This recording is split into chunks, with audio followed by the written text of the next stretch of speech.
Olá, sejam todos muito bem-vindos. Tem início agora mais um programa Abratalks. Programa, uma iniciativa da Abrafiltros e também das revistas Meio Filtrante, Revista TAI, que conta com o patrocínio do Grupo Supply Service e a divulgação da TV Filtros no YouTube. Aliás, você que nos assiste através do YouTube e também através do Spotify, nos escutando em mais esse episódio número 8 aqui do nosso programa. Seja muito bem-vindo. Se você curtir, compartilhe esse conteúdo, divulgue as nossas redes sociais e esteja sempre conosco para que novos conteúdos, assim que publicados, você também consiga assistir e acompanhar um pouquinho mais do nosso trabalho. O episódio de hoje, como eu disse, é o episódio número 8 do nosso programa e nós temos o prazer de receber doutora Daniele e doutor Gilmar, eles que são sócios fundadores do escritório jurídico Sattler e Souza Lino Advogados. Doutora Daniele já esteve com a gente em algumas oportunidades e hoje ela retorna aqui, acompanhada do Gilmar. E um prazer recebê-los aqui, viu? Prazer é nosso. Prazer é nosso. Que bom, Muito bom estar aqui. Que bom que deu certo. Nós hoje vamos falar de um tema bem específico, mas eu acredito que infelizmente, é a realidade de muitas empresas, que é a recuperação judicial, certo? Sim, sim. 2 especialistas na área e vamos aprender juntos. Eu queria conhecer vocês, assim. Na verdade, eu conheço mais a doutora Daniele, mas faz tempo que a gente não se vê. Sim. Então, vale apertar um F5 e atualizar aqui as nossas informações. Como que anda a vida? A vida anda corrida, né? Né? O escritório... a gente está aí, apesar de sermos formados já há muito mais tempo, o escritório está fazendo aí 6 anos de vida. Que legal. E a gente atuando basicamente, né, na verdade, acho que 99% da nossa carteira de clientes é empresa. Uhum. Então, até o tema que apesar de parecer ser muito específico, e de fato ele acaba trazendo também um assunto que acaba saindo um pouco dessa especificidade por conta do fato de falarmos de empresas em crise, né? Sim. E crise, na verdade, crise não precisa nem ser empresa para passar, né? Seja pessoa física ou pessoa jurídica. Exato. As dificuldades financeiras podem bater na porta de qualquer um. E com todo o contexto que nós enfrentamos aí há poucos anos atrás, né? Uhum. Pouquíssimos, eu diria. Sim. Acaba que o quadro piorou, fazendo com que muitas empresas tenham que enfrentar desafios que muitas vezes têm solução. Às vezes, soluções que nem doem tanto, mas que não conhecem. Então, Exato. por isso, até a proposta do tema. Muito bom. Na verdade, o que a gente vem falar hoje é uma saída para o empresário. É uma forma que a legislação vem para ajudá-lo a passar por essas fases difíceis. Acabamos de ter uma pandemia, Sim. o comércio foi fechado, muitas indústrias também foram fechadas. Então, isso é uma forma da lei que observa e vê a importância da atividade empresarial, Uhum. no sentido de geração de emprego, desenvolvimento econômico, tecnológico. Então, ela vem e dá essa proteção estatal para que a empresa passe por esses desafios do mercado, né, nesses momentos. Então, é uma forma de dar uma luz também para aqueles que produzem e levam o Brasil para frente, né, que são os empresários. Legal. Muito bom. Bom, vamos lá, né? Eu tenho um monte de dúvida aqui. Se você tiver, você não vai mandar, porque não é ao vivo. Mas eu vou tentar representar todos vocês. Mas se mandarem depois, passa para a gente que a gente responde. Exatamente. Escritório Sattler e Souza Lino estará à disposição para ajudá-los. Tem uma pauta aqui e a gente vai conversando. Tenho certeza que vai ser um bate-papo super produtivo. Sim. Eu acho que vamos começar do começo, falando sobre o que é a recuperação judicial. Vocês trazem essa questão de uma oportunidade que existe e muita gente desconhece, mas, na sua essência, o que significa? Na verdade, isso é uma legislação que traz uma proteção ao empresário endividado, dando a oportunidade dele de se recuperar. A recuperação, a empresa, normalmente, ela tem um início, tem o seu crescimento, chega na fase de estagnação e depois um declínio. Esse declínio ocorre tendo em vista diversos fatores. Pode ser externos, uma legislação que foi alterada, um ataque cibernético, hoje, né, muito importante, e ela fica improdutiva ou frágil. Sim. Fica vulnerável, né? Isso, vulnerável às intempéries.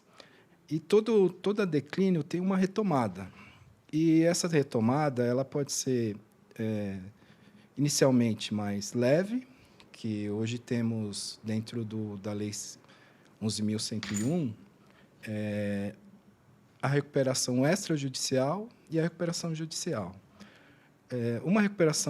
Normalmente, uma recuperação extrajudicial, ela vai no sentido do quê? A empresa viu, necessitou e está necessitando de um fôlego. O que ela produz e o que ela gera de riqueza não é possível para pagar o que ela deve. Então, ela precisa de um fôlego. Normalmente, quando ela ainda tem uma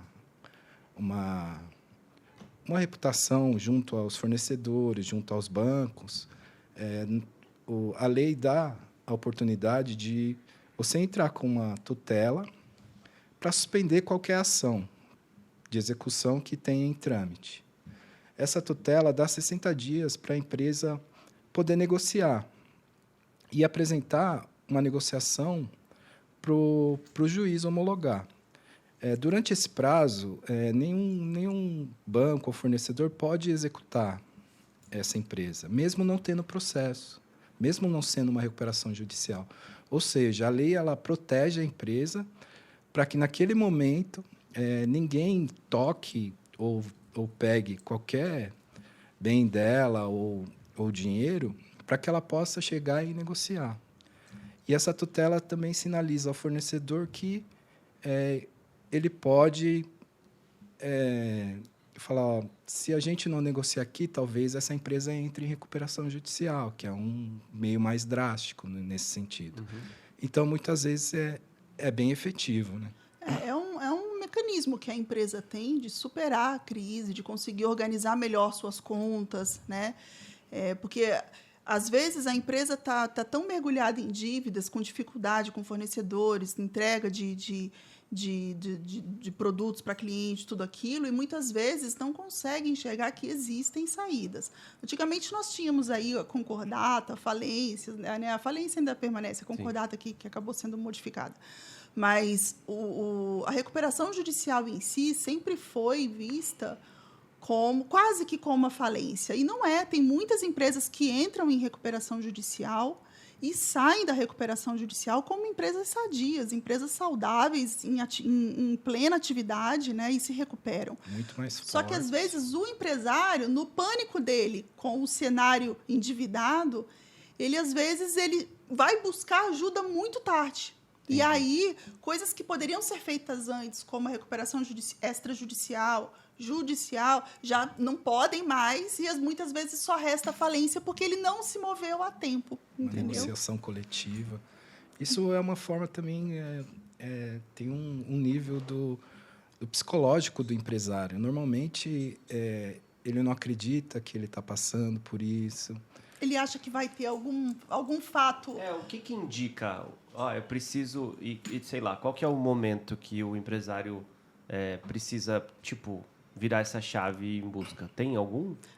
Não é a primeira conta que você não paga que você já vai pensar nisso. Boa. Né? Uhum. Obviamente, você tem que ter já um quadro meio que crônico já de não conseguir pagar suas dívidas, não conseguir honrar seus compromissos. Isso. Né?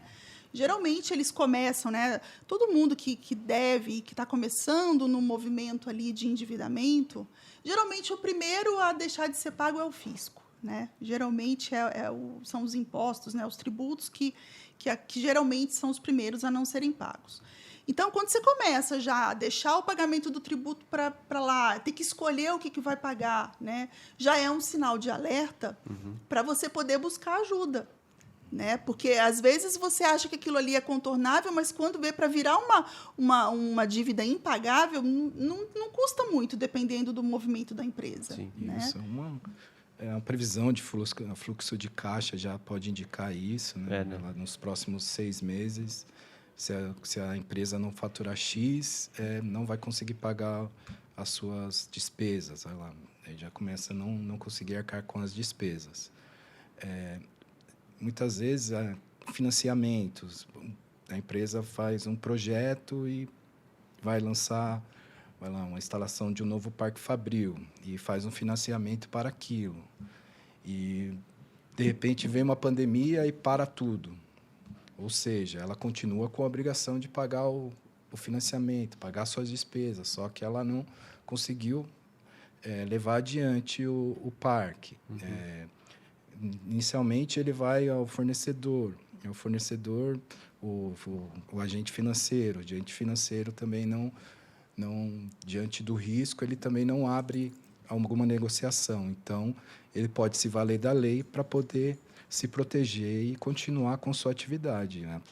A preservação da empresa é o princípio máximo da lei de recuperação judicial. Então, muitas vezes, pode-se afastar o administrador e a empresa continuar.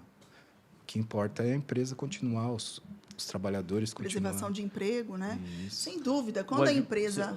Quando vocês falam o administrador, é o dono da empresa? Sim. Sim. E aí um Existem conselho casos em que... é elegido? Como que é? Dependendo de como for, né? Se a gente estiver falando de uma recuperação judicial, é o juiz que determina a nomeação de um gestor para poder tocar a empresa no lugar, conduzir. Isso, mas isso são em casos muito específicos, quando né? é detectado algum crime em si previsto na lei, vai lá, desvio de bens, alguma coisa nesse sentido. Então, para conservar a lisura do processo e a transparência, o sócio ele é afastado e é colocado um gestor judicial para tocar o negócio. Na verdade, às vezes nem precisa de ter configurado já. Às vezes é uma suspeita que vai ser apurada, né? E ele precisa estar longe. Às vezes o próprio gestor, né, até recebe um certo refresco com isso, porque às vezes ele está tão já inundado naquele quadro, né, que nem consegue mais pensar direito e acaba, né, enfim, até sendo bom para a empresa que seja nomeado alguém no seu lugar, né?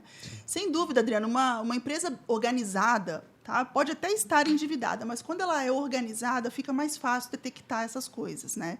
Então, uma empresa que mantém lá uma projeção de fluxo de caixa já para o ano, né? Que já faz as contas direito lá do que tem, do que não tem para entrar, para sair, geralmente fica mais fácil esse trabalho de detecção, né? Porque, às vezes, as empresas...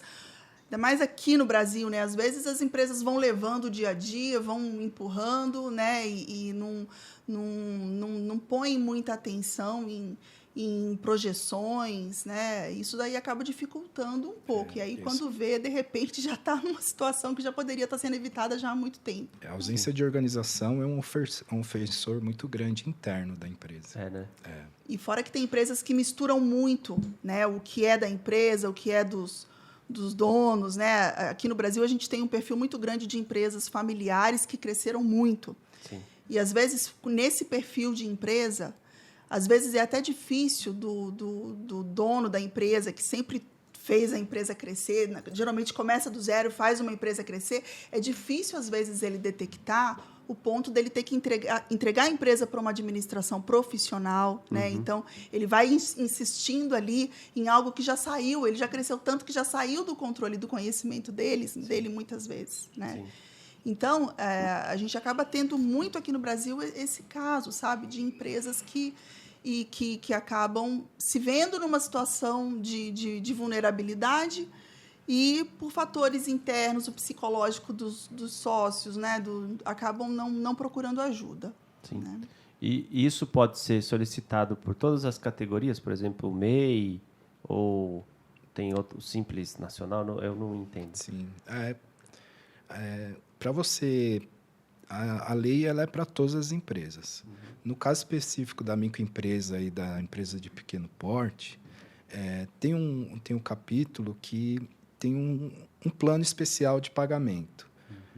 Mas, normalmente, quando você vai analisar a empresa, para você entrar com um processo de recuperação judicial, não é só um advogado que atua. Normalmente, tem uma equipe com contador, economista, para ver a situação real da empresa e poder ver quais são as melhores opções jurídicas.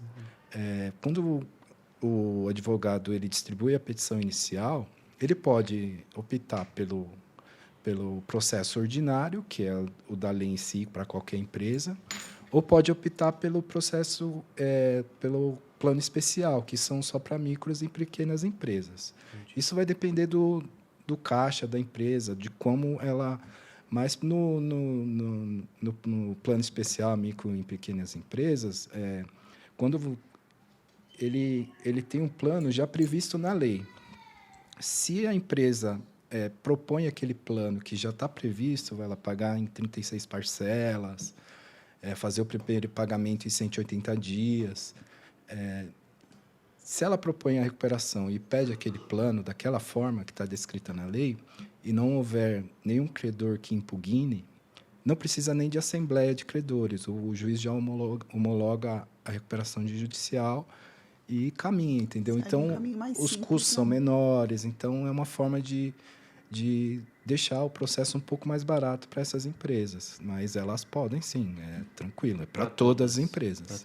A ideia principal da recuperação judicial é a manutenção da atividade e a manutenção de empregos, né? Cumprir a função social da empresa, que é gerar riqueza, gerar emprego e fazer o país andar. O recolhimento de tributos. Recolhimento de tributos, né? Então, o Estado tem total interesse que a empresa se mantenha. E é onde entra essa mão protetora aí para poder ajudar as empresas que se veem em dificuldade. E existe algum tipo de incentivo financeiro? Não. Ou aí fica a critério de cada empresa buscar... Incentivo financeiro que você fala por parte do governo? Isso, de repente ele... Facilitar um financiamento do BNDES, sei lá, alguma coisa assim? Não. Nós temos as benesses aí, por exemplo, esses financiamentos, nós temos já disponíveis, né? É o que nós já temos hoje. Sim. Para a recuperação judicial em si, não existe esse tipo de benesse concedida pelo governo. Sim. Tá? O que se tem é o que se pode ajustar dentro do plano de recuperação judicial. Né? Existe o caso dos tributos, né? Do prejuízo. Você pode se creditar de prejuízo, né? Tem algumas coisas, mas isso tudo você coloca no plano. Já com relação aos tributos, os tributos eles não entram, eles não são o que nós chamamos de crédito concursal. Né? O que é crédito concursal e extraconcursal? Tudo que tem que ser colocado para dentro da RJ, tem que ser pago dentro da recuperação judicial, é crédito concursal. E quem são esses? Todos aqueles que eu devio até a propositura da ação. Então, tudo que vem de antes da recuperação judicial é considerado crédito concursal. Tributos já não entra. Tributos e dívidas com bancos não entram na recuperação judicial. Então, esses, independente de você ter ou não, você não consegue colocar um plano de pagamento para os entes da federação com relação a tributos. Tá. Né? Mas você pode se creditar no seu plano, né, admitido, quando você vai apresentar o seu plano de recuperação para ser homologado pelo juiz. Esse plano, o Gilmar vai falar com mais detalhes, mas você propõe uma forma de pagamento, vai ser aprovado em assembleia e depois vai ser homologado pelo juiz. Então, aqui você consegue negociar. Aí tem outros institutos, deságio, que vai falar um pouquinho depois. Um ponto importante na dívida com o banco é somente... aqueles financiamentos com alienação fiduciárias que estão fora da recuperação. Agora, dívidas de capital de giro, tudo isso entra no processo. E qual que é o local para pedir a recuperação judicial? Isso deu bastante confusão no início, né? Porque o pessoal entendia que seria o local da sede, aquele endereço que está no contrato social, ou a sede administrativa da empresa. Geralmente, empresas que têm filiais em muitos estados, seria aquele de onde partem as decisões e tal. Mas hoje, a jurisprudência está indo no sentido de ser aquele local onde são gerados mais negócios, onde se tem mais trabalhadores, se há mais fornecedores, se há mesmo o movimento daquela empresa, porque muitas vezes uma empresa pode ter a sede administrativa na Faria Lima, a indústria mesmo ser lá no Rio Grande do Sul e ter showrooms de venda em vários estados, né? Então, onde está a indústria, onde está aquele volume, onde são entregues, são feitas as coisas, hoje o tribunal está entendendo que seria esse local. Vai lá, nesse exemplo que eu dei, seria no Rio Grande do Sul. Por quê? Porque teria fácil acesso à maioria dos credores, os trabalhistas, para uma eventual assembleia de credores, entendeu? Então, seria o local de mais produção, de mais... E quem decide isso e analisa isso é o juiz? Na verdade, quem opta no início para a distribuição do processo é o advogado. O advogado. Ele vai identificar, vai mapear o negócio e vai identificar qual é o local que seria esse ponto para poder distribuir a ação naquele local. Entendi. Hoje o judiciário, aqui em São Paulo e alguns outros estados, eles estão criando várias varas especializadas em direito empresarial e recuperação de falências. Então, essas várias, elas pegam várias regiões. Então, por exemplo, aqui de São Bernardo, se a empresa é aqui, hoje eu entro com uma recuperação judicial, ela vai lá para a primeira RAGE, que é lá no João Mendes. Então, Fórum Central. São juízes especializados que já estão acostumados com esse tipo de processo. Entendi. E quando você fala que é um papel do advogado optar por tal coisa, isso já, até vocês citaram agora há pouco, a questão do plano de recuperação fiscal. Isso, como que ele é elaborado? O que tem nele? O plano de recuperação da empresa. E isso é um trabalho desenvolvido não só pelo advogado. Tá? É um trabalho desenvolvido por uma equipe, como o Gilmar falou antes. É uma equipe, tem contadores, tem administradores, é uma equipe que analisa, verifica todas as contas que a empresa tem, né, de entradas e saídas, qual o tamanho do passivo, ativo, enfim, ele faz um trabalho profundo de análise da condição da empresa e desenvolvem um documento mostrando, esmiuçando tudo o que foi verificado, analisam como que pode ser pago todos os credores que estão lá na lista de credores, né, inicial. E esse trabalho é apresentado para ser submetido depois a uma assembleia para ser aprovado ou não. Tá? É um trabalho bastante grande, porque aquilo ali que é proposto, que é aprovado e que é homologado pelo juiz, ele tem que ser cumprido, porque qualquer coisa que saia daquilo ali, do cumprimento daquilo ali, pode cair numa falência. Né?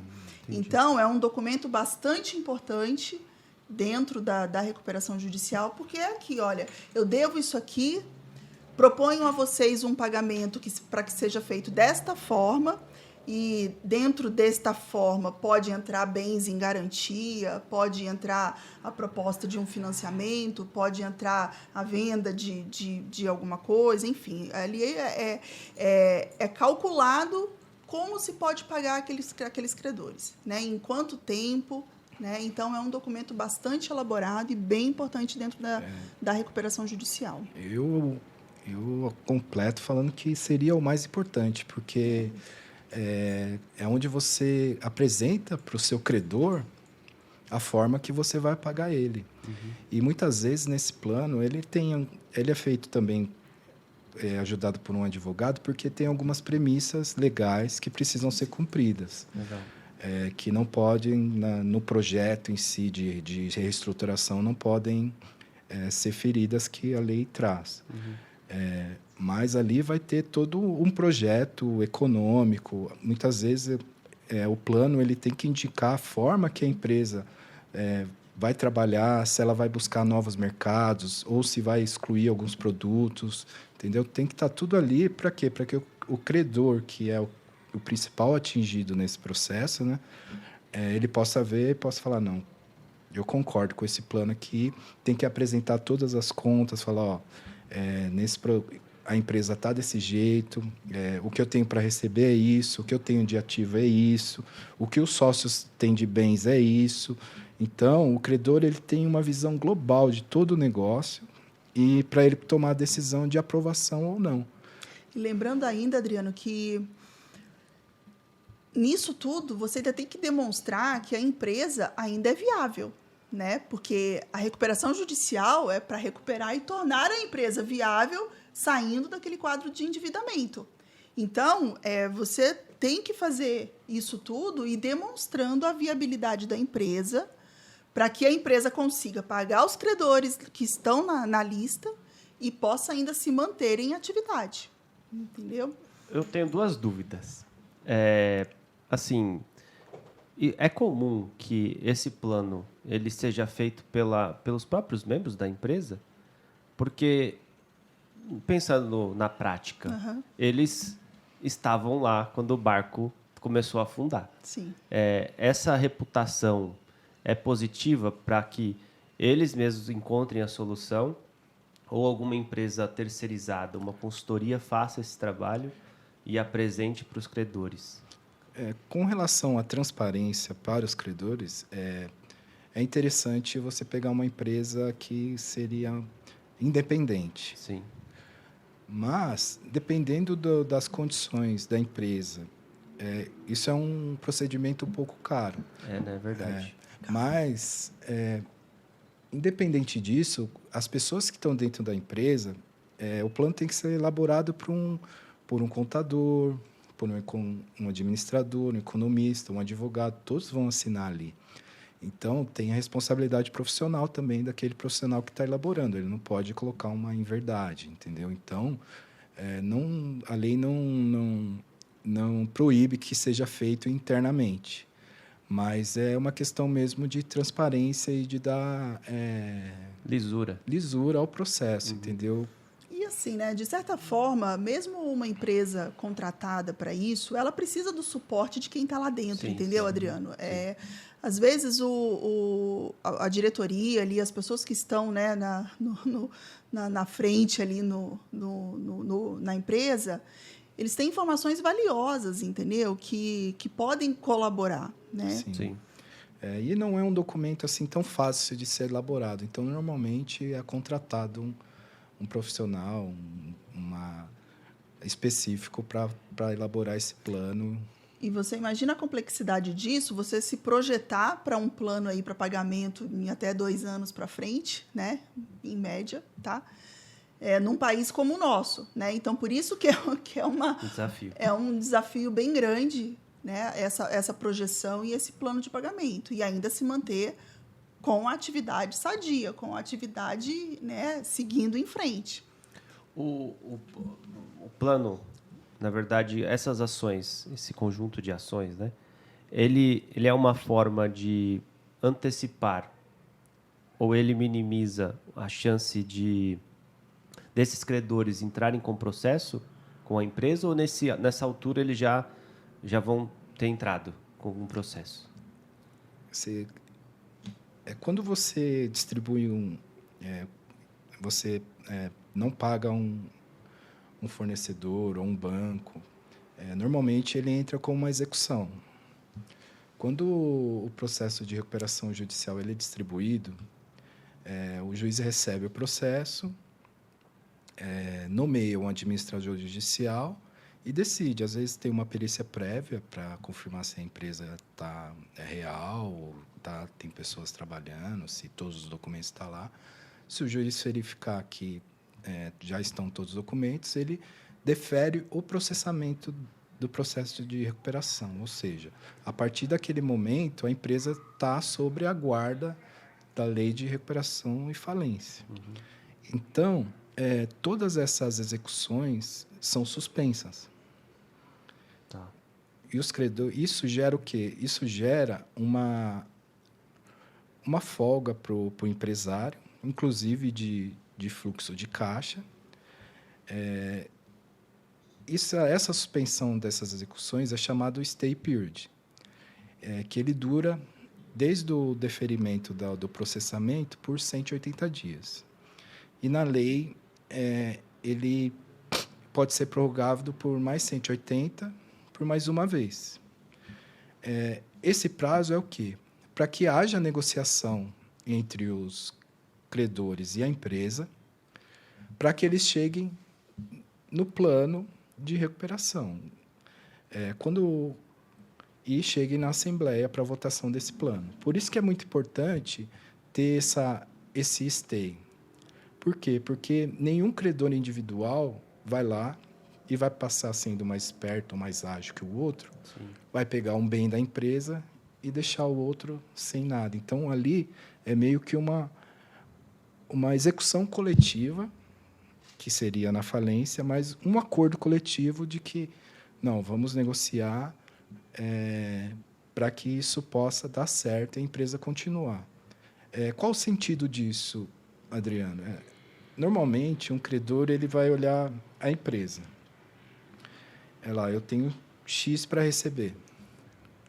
Se essa empresa vir à falência, quanto tem de bens? Ela está devendo uns 10 milhões, tem 5 milhões em bens. Eu sou um credor quirografário, que é a quarta classe, que geralmente são fornecedores, bancos, e ele olha assim, mas 5 milhões não me paga. Isso porque essa classe tem os prioritários, né? Então, quando você entra com a recuperação judicial, você apresenta a sua lista de credores. Dessa lista de credores, você tem que dividi-la em 4 partes, né? Que vai entrar ali. Os primeiros, por exemplo, são os trabalhadores. Eles têm o crédito preferencial. Isso está na lei? Está na lei. Está na lei. Isso. Né? Então, primeiro, classe 1, crédito trabalhista. Classe 2, com garantia real. Classe 3, com garantia subordinada, entre outros. E os quirografários. E os quirografários. Quirografários, geralmente, são os fornecedores, são, né, enfim, são as ações de cobrança, geralmente é a maioria e compete ali com os trabalhadores também, né, com as ações trabalhistas. Quando entra com a ação, apresenta essa lista de credores, os processos que já foram iniciados até aquele momento, eles já ingressam como crédito concursal dentro da recuperação. Então, o stay period, ele acaba suspendendo essas execuções e a empresa acaba estando aí, né, protegida de qualquer investida executória, né, desses credores durante esse período, justamente para poder se organizar, entendeu? Sim. Então, a recuperação não vai proibir o ingresso de uma ação contra a empresa de cobrança. Tá. Todo credor tem o seu direito para receber, protegido por lei, e ele tem que buscar, né, a quitação do seu crédito, né?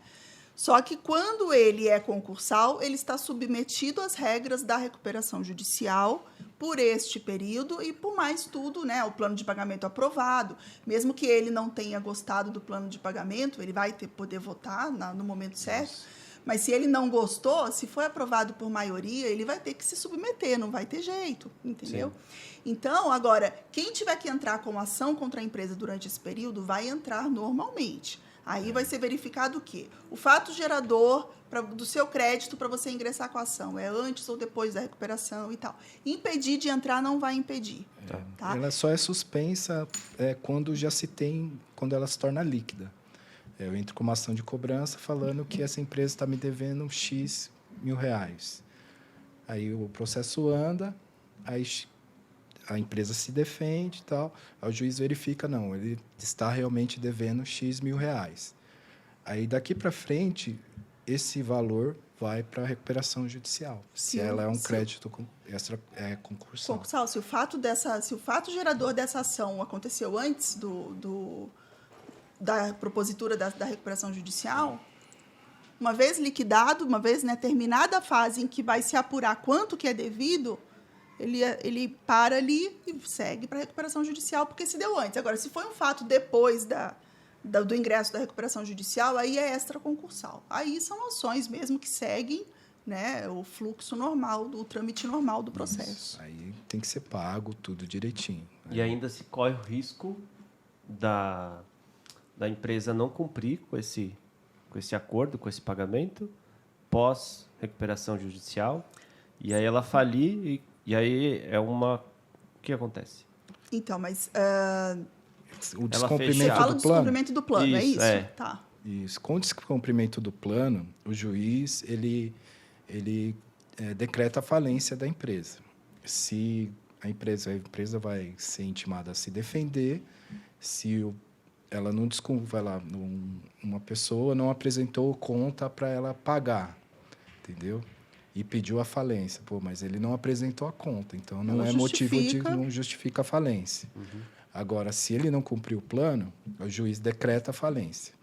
Quando decreta a falência, aí sim é afastado o sócio e é nomeado o administrador judicial. A empresa se torna uma ficção jurídica, que é uma massa falida. E hoje a legislação ela determina o fresh start, que é o quê? Antigamente tem falências que duram até hoje, de mais de 30 anos, né? Hoje o administrador judicial ele tem 180 dias para levantar os bens e fazer a alienação. Isso no quê? Para maximizar os valores dos bens e distribuir para pagar os credores. Então, o administrador judicial ele vai levantar quanto tem de valores a receber, quanto tem de maquinário, ativo, se tem imóveis. Nisso tudo, faz um leilão e paga-se os credores, que são o rateio. Quando chega na falência, aí sim entra toda e qualquer dívida tributária, tudo vem para dentro da falência para que seja dividido e pago conforme as classes. Corre-se o risco de um credor não receber a mesma quantia de que estava prevista no plano de... Corre o risco. Muitas vezes até o próprio plano de pagamento, né, o plano recuperacional da empresa, prevê algum tipo de deságio. Isso é muito, muito comum. Que deságio? Então, o deságio, na verdade, é um abatimento que você propõe da sua dívida, né? Então, você propõe lá naquele plano de pagamento, geralmente para quirografários, né? O crédito trabalhista é o mais protegido porque ele tem natureza alimentar. Então, nesse crédito, né, a gente procura não mexer muito porque é um crédito bastante protegido por lei, são os trabalhadores, né? Enfim. Agora, para a classe quirografária, por exemplo, muitas vezes é proposto um deságio que pode chegar aí a 40%, 50%, às vezes até mais, né? Um percentual até maior. Já tive algumas recuperações que foram aprovadas até 90% de desconto na dívida. Bastante. Porque normalmente também, algumas vezes, você atrela esse desconto à alienação de um imóvel, entendeu? Então, é interessante para o credor, principalmente se não há bens em uma eventual falência. Então, é melhor ele receber 10%. Receber um pouquinho do que não receber nada. Chegar no final e não receber nada. Então...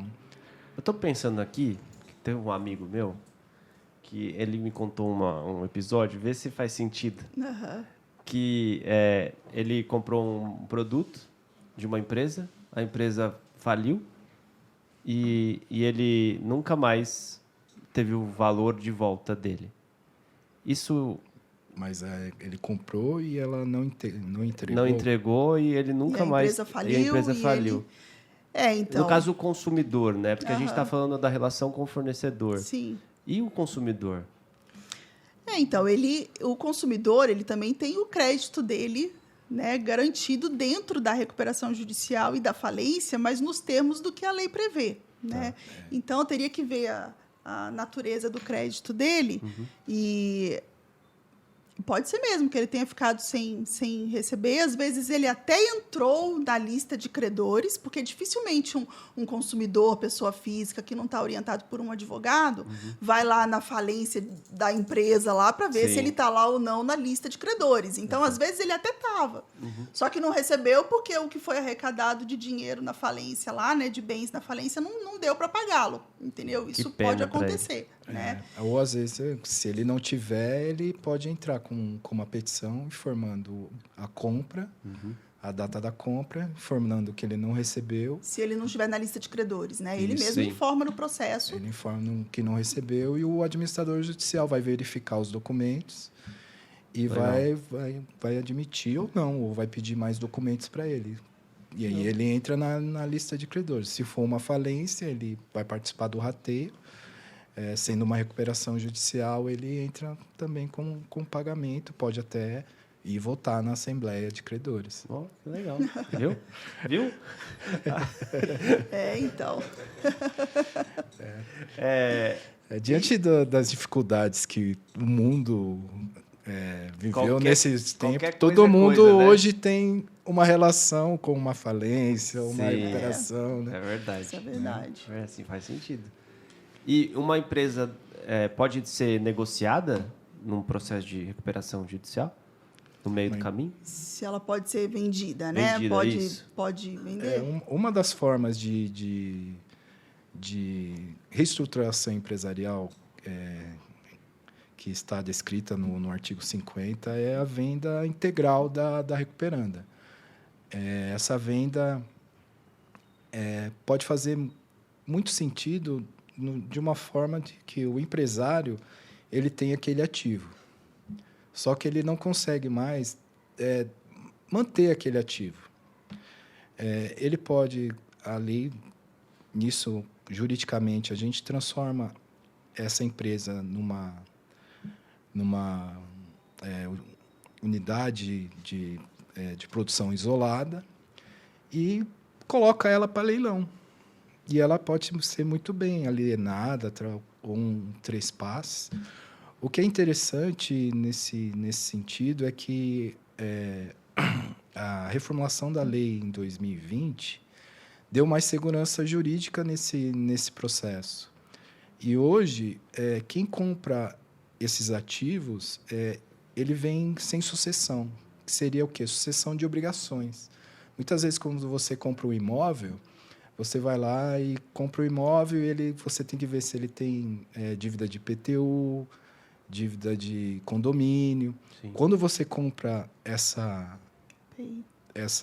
esse bem dentro de um processo de recuperação judicial, você não precisa se preocupar com isso. O adquirente não precisa, porque toda obrigação vai ficar dentro do processo de recuperação para ser pago. Aliás, tem empresas fundos que são especializados na compra de empresas nessa situação. Isso, eles dizem que são ativos estressados. Literalmente. Então, porque quando você entra em recuperação judicial, é bem difícil você obter crédito, né? Sim. Desses bancos tradicionais. Então, tem muitos fundos que eles trabalham com esses ativos. Então, essa alteração da lei em 2020 veio para dar uma nova dinâmica nesse processo. E uma nova roupagem, porque antigamente você falava de falência e de concordata, aquilo ficava uma mácula no empresário que deixava ele como incapaz, incompetente. Sim. E no mundo capitalista, o negócio ele é um risco. Sim. Só empreende quem tem coragem de arriscar.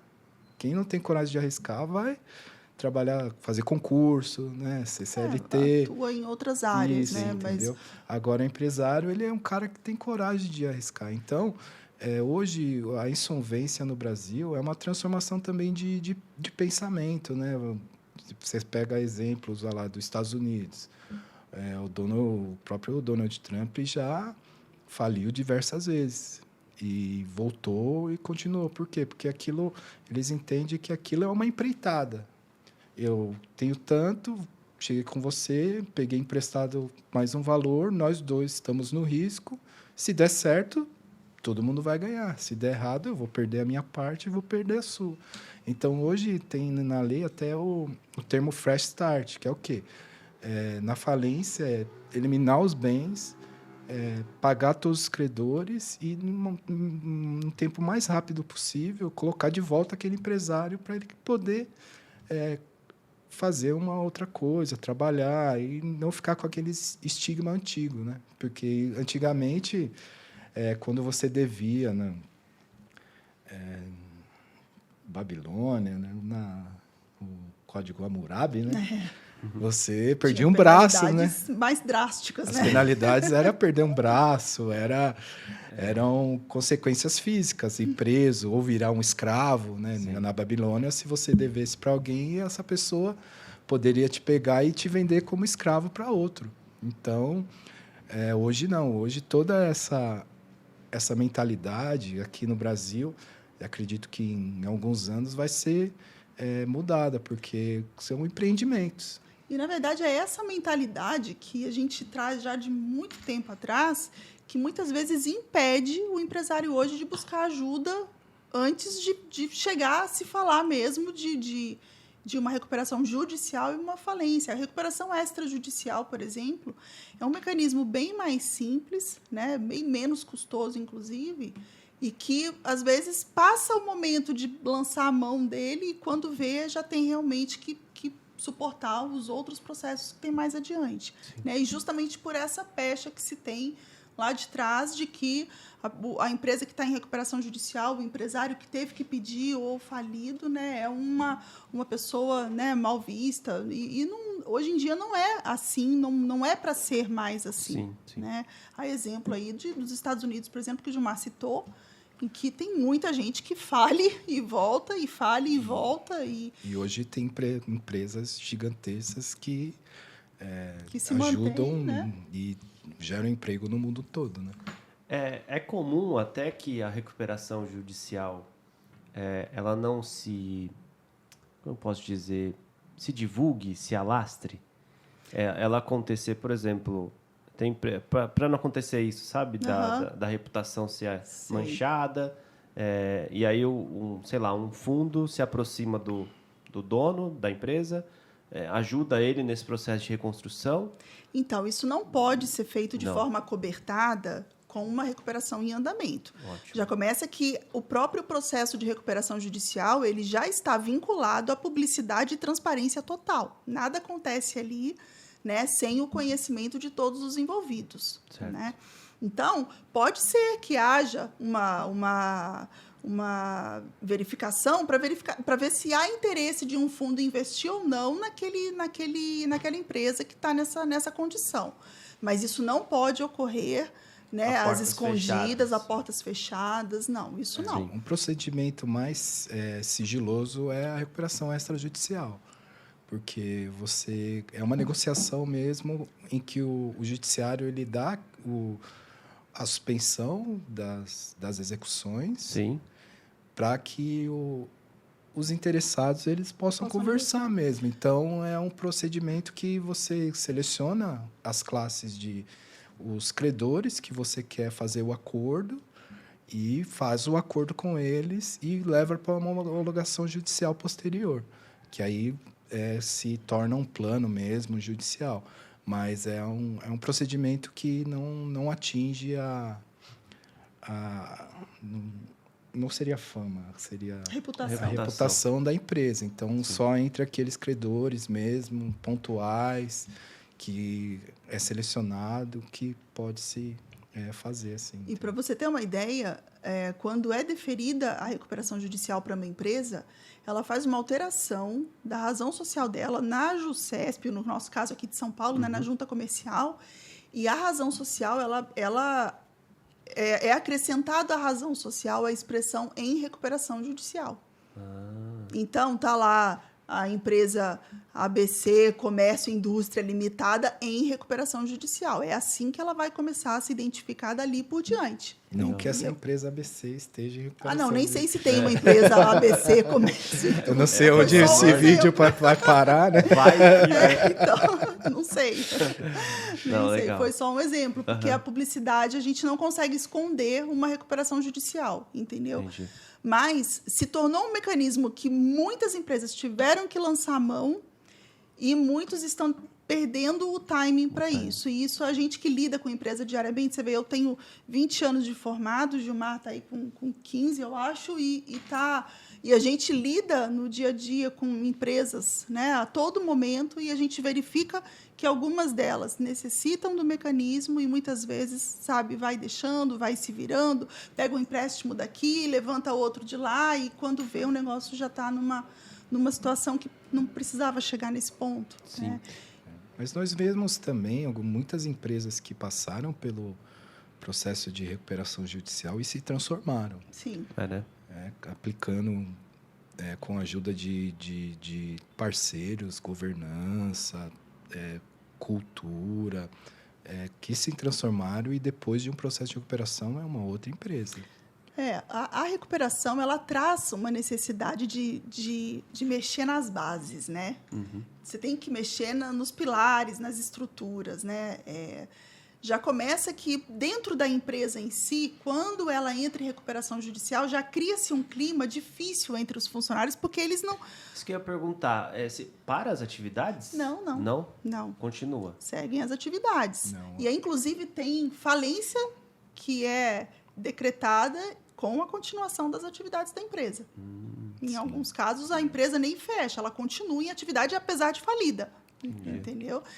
Então, assim, agora, cria aquele clima porque ninguém sabe muito o que vai ser. Né? E quando você entra com isso, muitas vezes esse clima, né, de insegurança, né, acaba gerando um reflexo até no seu operacional, acaba gerando um reflexo, né, em todas as estruturas da empresa. Sim. Então, nessa hora, tem que haver um trabalho de reestruturação para poder lidar não só com os números da empresa, né, com quanto tem, com fluxo de caixa, balanço, tem que lidar também com toda essa estrutura de base, né, mexendo na cultura da empresa, dependendo se ela tiver... Tem empresas que têm que mudar por completo toda a sua cultura, né, de lidar com os colegas de trabalho, lidar com fornecedores. Né? Aí entra também muito do pessoal do compliance na empresa para poder ajustar esses ponteiros. Né? Então, quando a gente fala de recuperação judicial, é uma reestruturação total. Né? Entra muitas vezes um compliance no trabalhista, entra um compliance no fiscal, né? A área tributária, por exemplo, hoje, a área tributária, então, é uma que a gente tem surpresas quase que sempre, né? É uma área bastante extensa também na sua legislação, né? Muda. Aliás, recentemente nós tivemos aí uma aprovação da reforma, né? Enfim, vamos ver como é que isso vai ficar um pouquinho mais para frente. Mas a gente tem hoje mecanismos na área tributária que ajudam muito a empresa. A transação tributária, por exemplo, hoje, traz uma flexibilidade que nós não tínhamos até a criação desse Instituto da Transação.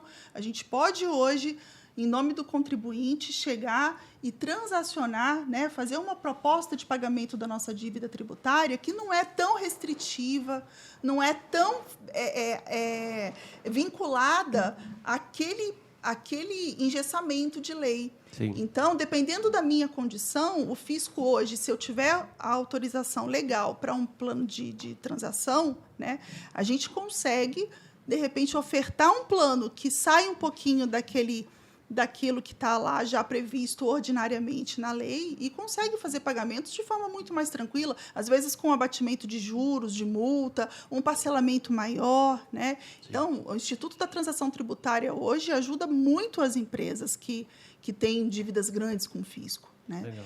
Então, falar de recuperação é falar de reestruturação geral, é falar de reestruturação total da empresa. Né? E a empresa que pega isso e faz direitinho o que tem que ser feito, com bons profissionais auxiliando na caminhada, né? Com uma equipe boa, concisa, uma equipe comprometida, tudo tende a dar certo e a empresa, em pouco tempo, lógico que pouco tempo que eu falo não é um ano, não é um ano e meio. Perguntar, quanto tempo dura esse processo? Não, isso é muito relativo. Muito relativo, né? É muito a lei hoje prevê, em média, que são 180 dias de stay period,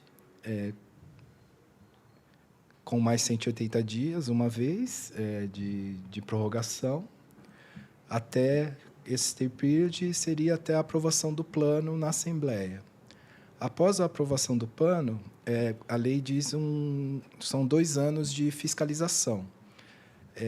Nesses 2 anos, são pagos principalmente os créditos trabalhistas, porque até a alteração, o crédito trabalhista tinha que ser pago até 1 ano.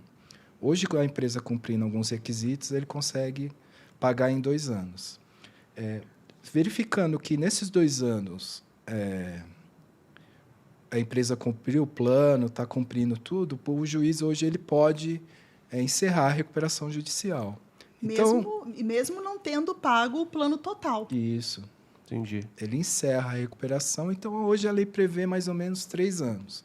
Ocorre que muitas vezes a Assembleia ela é una, mas às vezes ela é interrompida, porque um credor pode pedir alguma alteração, né, no plano e tal. Então, às vezes, a Assembleia ela é feita em 2, 3 vezes. Então, isso acaba que atrasando um pouco mais o processo. Mas a previsão da lei seria hoje uns 3 anos. E depende muito também do trabalho da própria secretaria, né, da vara, que a gente sabe que o judiciário é abarrotado de processo. Então, alguns fatores certamente, né, vão fazer com que esse prazo se estique um pouco mais. Né? Segundo o Observatório de Insolvência da PUC, em média, um stay period hoje, levando em consideração a demora do judiciário, alguns recursos, chega em 500 dias. Hoje, uma empresa pode ficar 500 dias até com a suspensão das execuções, até a aprovação do plano. Então, é uma forma muito interessante de se recuperar e reestruturar a empresa. Sim. Em relação ao momento que a empresa percebeu, acho que é agora, quem que ela procura? Primeiro, o advogado. O advogado, né? Primeiro, um advogado. Né? Ele vai procurar um escritório especialista em recuperação judicial. Né? Aliás, é até difícil, né? Geralmente a gente não vê pessoas que não lidam com recuperação judicial, não acompanham já há algum tempo, abraçar uma recuperação judicial do dia para a noite ali, porque é bastante peculiar o trâmite. Mas, geralmente, primeiro, quando o empresário verifica que ele já não está mais dando conta daquilo ali, que talvez ele tenha que pensar em outras alternativas, é um advogado que ele procura.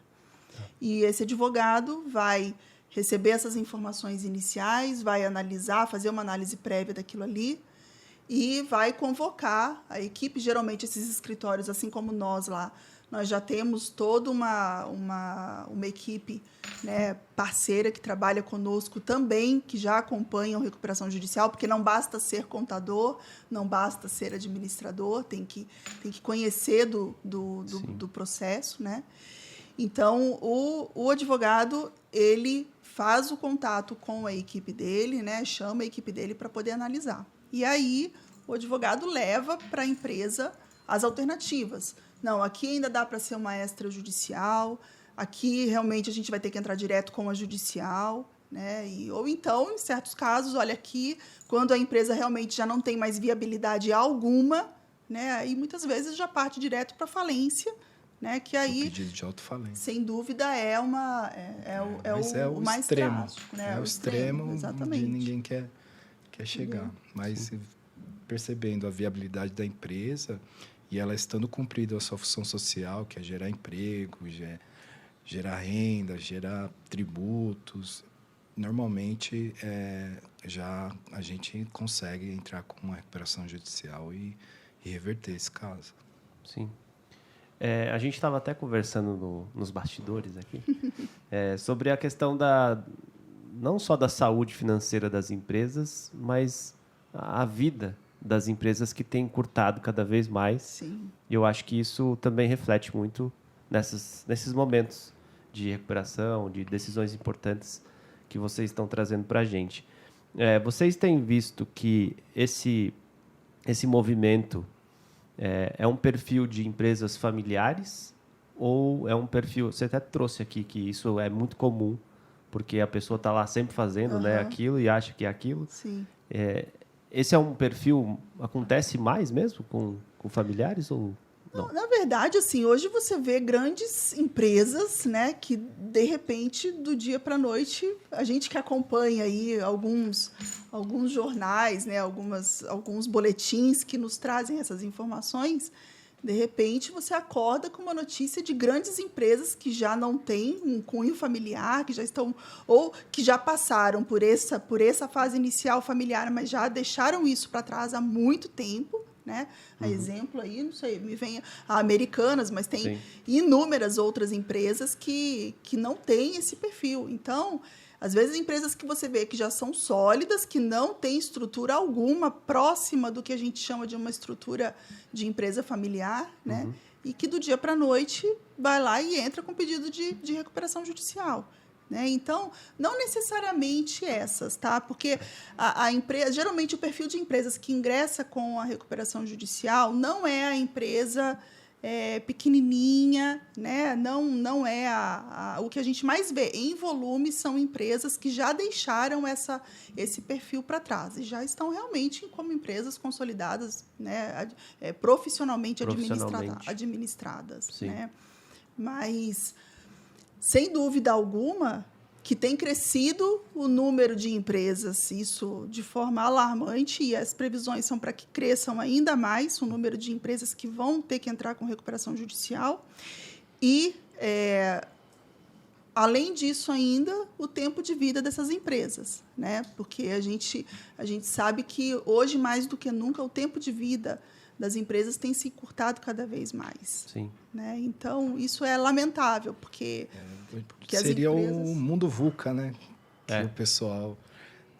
um mundo muito volátil hoje. Então, essa perpetuação da empresa é um dos ofensores que muito se tem. Você fala hoje, a maioria das empresas hoje no Brasil são familiares. E um dos ofensores que a empresa precisa estar atento é a sucessão. Sim. Muitas empresas familiares que se profissionalizaram, mas metem os pés pelas mãos na sucessão. Então, é um dos ofensores também. Temos a tecnologia, um ataque hacker, também pode levar uma empresa hoje que são muitas são empresas tecnológicas, né? Então, pode levar um trabalho também, uma empresa a encurtar o seu período de vida.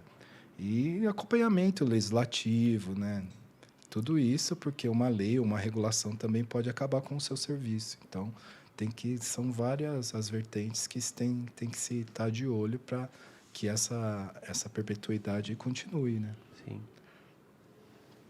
Muito bom. E ainda assim, né, uma coisa interessante que o Gilmar falou, né? Essa parte da sucessão é uma parte que, às vezes, a pessoa ergue o império e não prepara a vida geração. Após a sua morte, né? Sim. A vida da empresa após a sua morte, né? E isso é uma coisa que a gente lá no escritório, aliás, nós temos para nós, pessoalmente falando, né? A gente tem que ter a nossa sucessão organizada em vida, né? Porque depois que a gente parte, a gente não sabe bem como é que vai ser aquilo ali. Sim. Então, é uma preocupação que a gente tem que ter, uma preocupação a mais que a gente tem que ter enquanto a gente está aqui. E, às vezes, você vê verdadeiros impérios sendo erguidos e quando a pessoa que trouxe aquilo até ali falece, quando ocorre o óbito, os sucessores já não dão conta daquilo ali com tanta maestria, né? Sim. E aí você vê, de repente, aquele império afundar por falta de uma boa condução, uma boa sucessão. Então, isso é extremamente importante, porque em muitos casos a gente vê empresas com esse histórico. enquanto estava vivo o pai, o avô, o negócio estava seguindo muito bem e, de repente, já não tem mais aquela figura. Às vezes, você tem os filhos ali que não se interessam muito pelo seu negócio, né? E aí se veem como os novos donos daquilo ali. Sim. E, enfim, então isso é uma coisa que a gente tem que se preocupar. E não só sendo empresário, viu? Isso daí é uma coisa que eu oriento Pra vida. quem quer que seja para resolver a sucessão em vida, porque Sim. a gente não, né, não sabe o que vem depois, né? Então é bom que seja resolvido. É legal você falar isso, porque o nosso próximo Abratalks vai falar sobre sucessão familiar. Sucessão familiar? Sim, sim. Então Vamos trazer uma especialista. que tem aqui. uma boa audiência, porque é um assunto bastante Se complementam, importante. né? Eu acho. Sim, Legal. Existem escritórios hoje para especialistas nisso, muitas vezes até com psicólogos para poder convencer aquele herdeiro que ele não é um bom presidente, ele seria um bom sócio ou investidor. Sim. Entendeu? E deixar a empresa na mão de um administrador profissional. Sim. Tem a parte... Criação dos conselhos, né? Isso, Sim. tem toda essa parte de governança, né? E tem também a parte jurídica, que a gente também cuida lá no escritório. Mas deixando claro aqui que a lei de recuperação judicial, hoje, ela é uma boia para o empresário, é uma salvação para aquele que está passando dificuldades. E é uma solução que muitas vezes você vê no jornal, tal empresa entrou em recuperação judicial, tal empresa entrou em recuperação judicial, e com um cunho muito negativo, mas numa estratégia empresarial é uma ferramenta muito importante. Sim.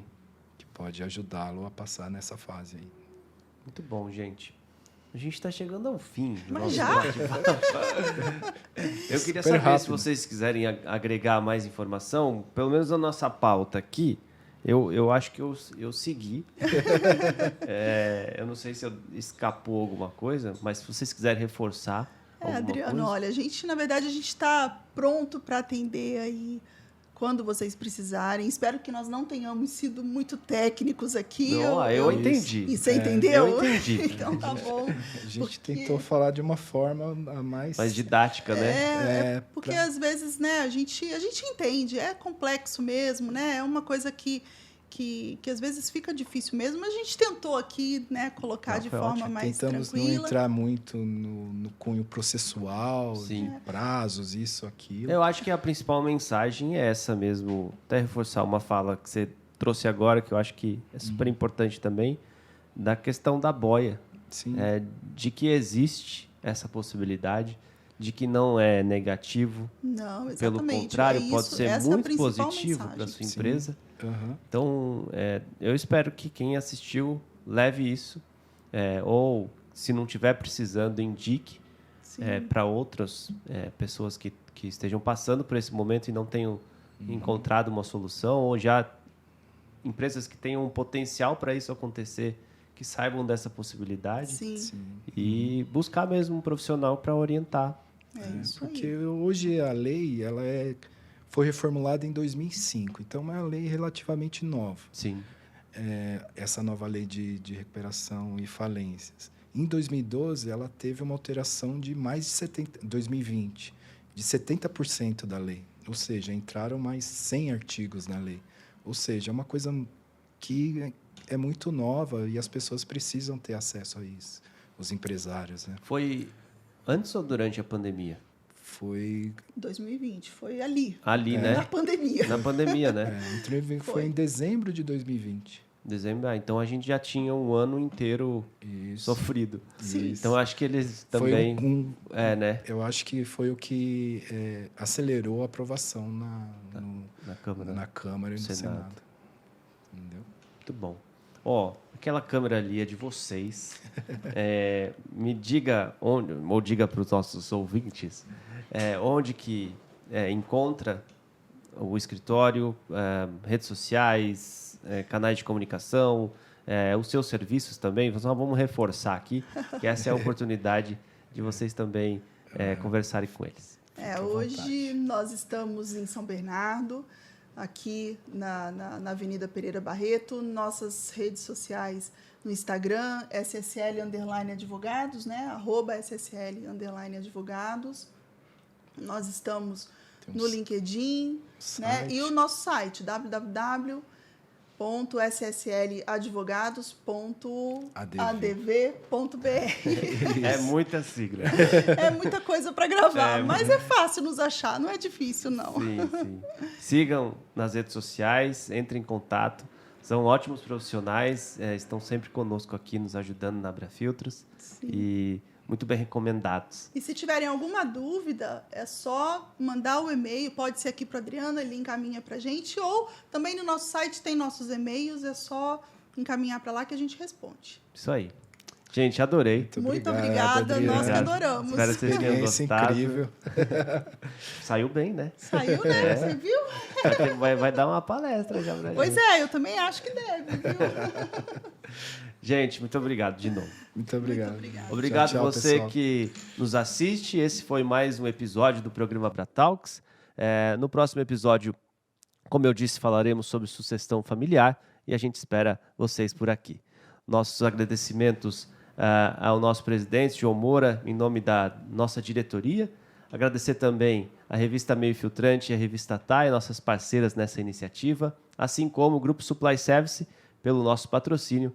E você que nos assiste aí através da TV Filtros, compartilhe os nossos conteúdos e esteja sempre conosco. Até a próxima. Tchau, tchau. Tchau, tchau.